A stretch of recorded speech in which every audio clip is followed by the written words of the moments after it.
പിന്നെ ചെറുപ്പം മുതലേ ജീപ്പിനോട് പ്രത്യേക കമ്പായിരുന്നു. ഇപ്പോൾ ഒരു ഉത്സവത്തിന് പോയാലും മറ്റുള്ള എന്ത് പരിപാടിക്ക് ഞാൻ പോവുകയാണെങ്കിലും ആദ്യം ഞാൻ എനിക്ക് അവിടെ നോക്കുന്നത് വേറൊരു സാധനമല്ല, ജീപ്പായിരിക്കും.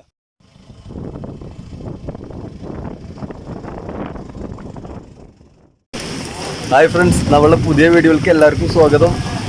ആദ്യം എല്ലാവരുടെ അടുത്തും താങ്ക്സ് പറയണം. കാരണം കഴിഞ്ഞ പ്രാവശ്യം നമ്മളിട്ട വീഡിയോ എല്ലാവരും കണ്ട് നല്ല അഭിപ്രായങ്ങൾ, അതുപോലെ എല്ലാവരുടെയും പോസിറ്റീവായിട്ടുള്ള റെസ്പോൺസ് എല്ലാം കിട്ടിയിട്ട് ഭയങ്കര ഹാപ്പിയാണ്.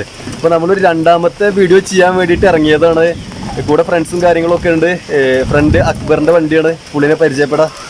ഇതാണ് അക്ബർ. പുള്ളിയുടെ വണ്ടി പരിചയപ്പെടാൻ വേണ്ടിയിട്ടാണ് ഇപ്പോൾ നമ്മൾ ഇറങ്ങിയത്. അപ്പോഴാണ് ഭയങ്കര മഴയാണ്, അപ്പോൾ വണ്ടിയിൽ നിന്ന് ഇറങ്ങാൻ പറ്റാത്തൊരു സിറ്റുവേഷൻ. വീഡിയോ എടുക്കാൻ വരുമ്പോൾ വലിയ വെയിലും നല്ല അറ്റ്മോസ്ഫിയറാണ് കണ്ടത്.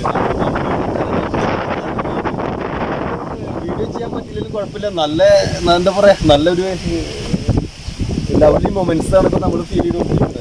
ഇത്രയും വെയിലിന് ചൂടിനൊക്കെ ശേഷം നല്ലൊരു മഴ പെയ്തപ്പോൾ തീർച്ചയായിട്ടും എൻജോയ് ചെയ്യാൻ തന്നെയാണ് ഞാനും അക്ബറും അതുപോലെ ക്യാമറാമാനും ഇതൊക്കെ തീരുമാനിച്ചത്. അവരും ഞാനും മഴയത്ത് തരത്തിൽ ഷൂട്ട് ചെയ്യണത് അതിന് ഒരു പ്രത്യേക നല്ലൊരു ഫീലിംഗ് ആണ്. നമുക്ക് ഇനി അക്ബറിന്റെ അടുത്ത് ചോദിച്ചു നോക്കാം ബാക്കി.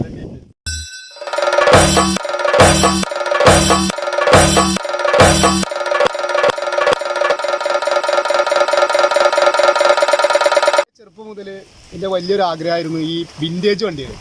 അതിലേറ്റവും ബേസിക് എനിക്ക് ആഗ്രഹം ജീപ്പിനോടായിരുന്നു. കാരണം ഓഫ് റോഡ് അങ്ങനെയുള്ള പിന്നെ ചെറുപ്പം മുതലേ ജീപ്പിനോട് പ്രത്യേക കമ്പായിരുന്നു. ഇപ്പോൾ ഒരു ഉത്സവത്തിന് പോയാലും മറ്റുള്ള എന്ത് പരിപാടിക്ക് ഞാൻ പോവുകയാണെങ്കിലും ആദ്യം ഞാൻ എനിക്ക് അവിടെ നോക്കുന്നത് വേറൊരു സാധനമല്ല, ജീപ്പായിരിക്കും.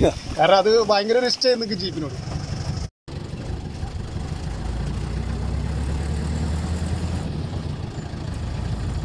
നമ്മളിത് 82 മോഡലിൽ 3 ഗിയറാണ് ഈ വണ്ടിക്ക് വരുന്നത്. അതിന് ഫസ്റ്റ് ടാറ്റയുടെ പഴയ ടാറ്റയുടെ ഡബിൾ ക്ലച്ച് വണ്ടികളെ പോലെ ഫസ്റ്റ് ബാക്കിലേക്ക് വരുന്നത്. അതുപോലെ നേരെ ഫ്രണ്ടിലേക്ക് ഇട്ടാണ് റിവേഴ്സ് വരുന്നത്. പിന്നെ സെക്കൻഡ് അതിൻ്റെ നേരെ ഓപ്പോസിറ്റ് സെക്കൻഡ്, പിന്നെ തേർഡ്.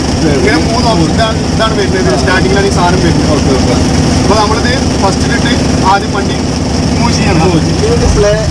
അതായത് ഇപ്പോൾ ഈ സ്റ്റാരിങ്ങിൻ്റെ പ്ലാൻ എന്ന് പറഞ്ഞു കഴിഞ്ഞാൽ നമ്മളിപ്പോൾ പഴയ പുതിയൊക്കെ പവർ സ്റ്റാരിങ് ആയി വണ്ടികളൊക്കെ കൺവേർട്ട് ചെയ്ത് പുതിയ വണ്ടികളിലേക്ക് മാറുന്നു. അപ്പോൾ നമ്മൾ ഈ പഴമ നശിപ്പിക്കാതെ ഇങ്ങനെ കൊണ്ടുനടക്കുന്ന കാരണം ഇപ്പോൾ ഈ ഒരു പ്ലാൻ കൊണ്ടുവന്നാൽ ഈ വണ്ടി വെയിറ്റുള്ള വണ്ടിയാണ്. അപ്പോൾ നമ്മൾ ആ കോഴ്സിൽ നമുക്ക് പെട്ടെന്ന് ഈ കറക്റ്റിങ്ങനെ തിരിക്കുമ്പോൾ നമുക്കൊരു ബുദ്ധിമുട്ടുണ്ട്. അതൊക്കെ ഈ പ്ലാനിങ്ങനെ തിരിക്കുമ്പോൾ നമുക്ക് നന്നായിട്ട് സിമ്പിളായിട്ട് നമുക്ക് തിരിച്ചെടുക്കാൻ പറ്റുന്നുണ്ട്. ആ ഒരു എല്ലാവരും സ്ട്രെയിൻ കൊടുക്കേണ്ട ആവശ്യം പറ്റില്ല. അപ്പോൾ നമ്മളൊരു ഫസ്റ്റ് വണ്ടി പോയത് നോക്കാം. നമുക്കൊന്ന് ജസ്റ്റ് ഒന്ന് ഓടിച്ച് കഴിഞ്ഞാൽ നമുക്ക് ഇതിൻ്റെ ഏറെക്കുറെ കാര്യങ്ങൾ മനസ്സിലാക്കാൻ കഴിയും. നമ്മൾ ഫസ്റ്റ് വണ്ടിയുടെ മുന്നോട്ട് കൊടുക്കുന്നത് സെക്കൻഡ് അതായത് പറഞ്ഞാൽ ഈ വണ്ടി കൂടുതൽ ഓടുന്ന വേണ്ട. അപ്പോൾ തന്നെ നമുക്ക് തേർഡിലേക്ക് വരാം. ആ 3 ഗിയർ ആകുമ്പോൾ നമുക്ക് മൈലേജ് വലിയ ഷോർട്ട് വരും, അങ്ങനത്തെ പേടിയൊന്നും വേണ്ട. കാരണം ഈ 3 ഗിയർ എന്ന് പറഞ്ഞാൽ 3 ഗിയർ നമുക്ക് എത്ര പതുക്കി പോകാൻ എത്ര പതുക്കി പോകാൻ പറ്റും. അതെ അതെ അതെ. നമുക്കിങ്ങനെ വളരെ സൈലന്റ് ആയിട്ട് വെറുതെ ഇങ്ങനെ അടിച്ച് പൊളിച്ചിട്ട് വണ്ടികളുടെ ഇടയിൽ കൂടെ ഒന്നും പോകേണ്ട ആവശ്യം വരില്ല. വളരെ സിമ്പിളായിട്ട് നമുക്ക് ഈ വണ്ടിയിൽ ഇങ്ങനെ പോകാം. ഏത് റോഡിലും കൂടി വലിയ ബുദ്ധിമുട്ടില്ലാത്ത രീതിയിൽ നമുക്ക് വണ്ടി ഇടയ്ക്ക് ഗിയർ അടിക്കുക അങ്ങനത്തെ പ്രശ്നമൊന്നുമില്ല. നമുക്ക് ക്ലച്ച് ആകേണ്ട ആവശ്യം വരുന്നില്ല. അപ്പോൾ ഓട്ടോമാറ്റിക് നമുക്ക് ക്ലച്ച് ഗിയർ ആക്സിഡന്റ് കൊടുക്കേണ്ട ആവശ്യമില്ല. അപ്പോൾ 30 തന്നെ വണ്ടി ഓട്ടോമാറ്റിക് കയറി പോകും. പിന്നെ അതുപോലെ തന്നെ ബ്രേക്ക് എന്ന് പറയുമ്പോൾ പമ്പ് ചെയ്തിട്ടാണ് ഇതിന് ബ്രേക്ക്. 2 പ്രാവശ്യം പമ്പ് ചെയ്ത് കഴിഞ്ഞാൽ പിന്നെ സഡനായിട്ട് ബ്രേക്ക് ഒറ്റ ചവിട്ട് എന്തായാലും കിട്ടില്ല. അപ്പോൾ നമ്മൾ പമ്പ് ചെയ്തിട്ട് തന്നെ ചവിട്ട്.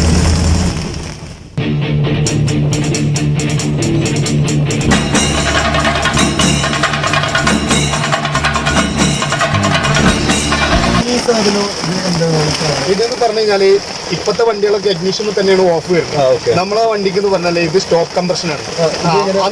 അതെ, ആ കാലഘട്ടങ്ങളിൽ ചാവിയിൽ ഓഫ് കൺട്രോൾ വരുന്നില്ല ജീപ്പുകൾക്ക്. മറ്റുള്ള വണ്ടികൾക്കൊക്കെ ഉണ്ടായിരിക്കുക. പക്ഷെ ഇങ്ങനത്തെ വണ്ടികൾക്ക് ജീപ്പിലൊന്നും അങ്ങനെ വന്നില്ല. ഫുള്ള് ഇങ്ങനത്തെ കംപ്രഷനിൽ ഒരുപാട് സംഗതി ഒന്നും ഇല്ല. വളരെ ഫ്രീ ആയിട്ട് കിടക്കുക. അതിൽ ഒരു കുറച്ചൊരു സ്പേസ് മാത്രമേ കാണുള്ളൂ. ഇത് നമ്മളെ എന്താണ് ബാറ്ററിയുടെ ആംബിയർ നോക്കുന്നതാണ്. അതായത് 0 ലോയിലേക്ക് കുറഞ്ഞു കഴിഞ്ഞാൽ ഇത്ര ലോയിലേക്ക് ആയി കഴിഞ്ഞാൽ വണ്ടി സ്റ്റാർട്ട് ആവില്ല. അതേപോലെ ഇതിൽ കുറച്ചുകൂടി കൂടുതലാണെങ്കിൽ നമുക്ക് സെൽഫ് അടിക്കാം. ധൈര്യമായിട്ട് സെൽഫ് അടിച്ചിട്ട് നമുക്ക് വണ്ടി സ്റ്റാർട്ട് ചെയ്യാം. മറ്റുള്ളവണെങ്കിൽ വണ്ടി സ്റ്റാർട്ട് ചെയ്യാൻ ശ്രമിക്കാം. നോർമൽ 0 നോർമൽ 0 പിന്നിലേക്ക് ഇറങ്ങി കഴിഞ്ഞാൽ പിന്നെ സ്റ്റാർട്ട് ചെയ്ത് വണ്ടി സെൽഫ് മോട്ടർ കത്തിപ്പോകാൻ സാധ്യതയുണ്ട്. ഇത് അതിന്റെ സെക്കൻഡ് ആംബിയർ ആണ്. ഇതും അതുപോലെ തന്നെയാണ് അതിന്റെ സെക്ഷൻ. ഇത് രണ്ടും ഒരുപോലെ തന്നെയാണ് വർക്കിംഗ് വരുന്നത്. ഇത് സ്പീഡോമീറ്റർ. ഇത് ഓയിൽ നമ്മൾ ഓയിൽ കുറവുണ്ടെങ്കിലും കൂടുതലുണ്ടെങ്കിലും ഇതിൽ നോർമൽ ഇതിപ്പോ 0 വണ്ടി സ്റ്റാർട്ട് ചെയ്ത് കഴിഞ്ഞാൽ മാത്രമേ ഇത് കയറും. ഇത് നമ്മുടെ ഫ്യൂവലിന്റെ ഡീസൽ. ഞാൻ പുതിയത് കയറ്റി വെച്ചിട്ടുള്ളതാണ്. പുതിയ 500 ഗേറ്റ്. മെയിൻ മെക്കാനിക് എന്ന് പറയുന്നത് നമ്മളൊരു സുഹൃത്തുണ്ട് ശ്രീജിത്ത് എന്ന് പറഞ്ഞ ആളെ പേര്. ആള് നമ്മൾ മാറഞ്ചേരിയിലാണ് ഇവരുടെ വർക്ക്ഷോപ്പ്. അവർ പഴയ വണ്ടിയൊക്കെ ഒരുപാട് പണിയെടുത്തിട്ടുള്ള ആളാണ്. അപ്പോൾ പരിചയക്കുറവുണ്ട് വണ്ടി പണിയെടുക്കുന്നതിന്. ഇപ്പോൾ പഴയ ആൾക്കാരെ നമുക്കിപ്പോൾ കിട്ടില്ല.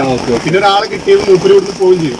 പക്ഷേ പിന്നെ കുറെ കാലമായിട്ട് ആളെ കാണിക്കുന്ന കാരണം കുറെ കുടുംബത്തിന് അയാൾ പണി പിന്നെ ഇതിന്റെ സ്പെയർ പാർട്സ് അവൈലബിലിറ്റി സ്പെയർ പാർട്സും വലിയ ബുദ്ധിമുട്ടിലല്ല അവൈലബിലിറ്റി കിട്ടുന്ന സാധനങ്ങളാണ്. എല്ലാ മാർക്കറ്റിൽ കിട്ടുന്ന സാധനങ്ങളാണ്. ഇല്ലെന്ന് പറഞ്ഞാൽ ഏറ്റവും നമുക്ക് മെയിനായിട്ട് മൈൻഡിങ്സ് കുറവാണ് വണ്ടിക്ക്. എപ്പോഴും നമ്മൾ വർഷാപ്പിൽ കയറ്റിട്ട് അത് ചെയ്യണം അത് ഇങ്ങനെ ചെയ്യണം അങ്ങനത്തെ പ്രശ്നങ്ങളൊന്നും ഈ വണ്ടിക്ക് കാര്യമായിട്ട് വരില്ല. നമ്മൾ ഓർഡിനറി അനുസരിച്ചിട്ട് വണ്ടി ഒന്ന് ഇടക്കൊന്ന് ജസ്റ്റ് ഫീസ് അടിക്കണം.